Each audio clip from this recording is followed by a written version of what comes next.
দেশের ৮টি অঞ্চলে দুপুরের মধ্যে ঝড় বয়ে যেতে পারে বলে জানিয়েছে বাংলাদেশ আবহাওয়া অধিদপ্তর। মঙ্গলবার ৩ জুন দুপুর ১টা পর্যন্ত দেশের অভ্যন্তরীণ নদী বন্দরগুলোর জন্য দেওয়া আবহাওয়ার পূর্বাভাসে এ তথ্য জানানো হয়েছে।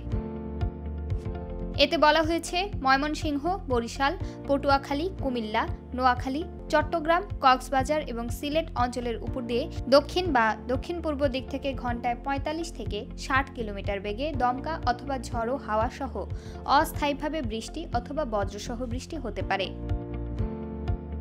ওয়ালটন আবারও মিলিনিয়ার অফারে ওয়ালটন ফ্রিজ কিনে আপনিও হয়ে যেতে পারেন মিলিয়নিয়ার। মিলিনিয়ার ছড়াছড়ি দেশ জুড়ে, এটা শুধু ওয়ালটনই পারে।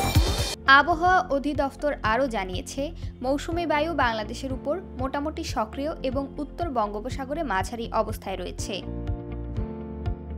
ঢাকা ও এর পার্শ্ববর্তী এলাকার আকাশ আংশিক মেঘলা থাকতে পারে বলে জানিয়েছে আবহাওয়া অধিদপ্তর। একই সঙ্গে হালকা থেকে মাঝারি ধরনের বজ্রবৃষ্টি হতে পারে।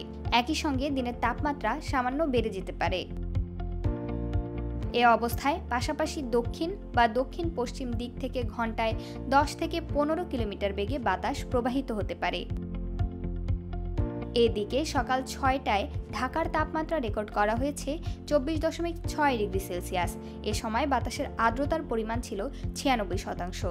গতকালের সর্বোচ্চ তাপমাত্রা ছিল ৩১.২ ডিগ্রি সেলসিয়াস।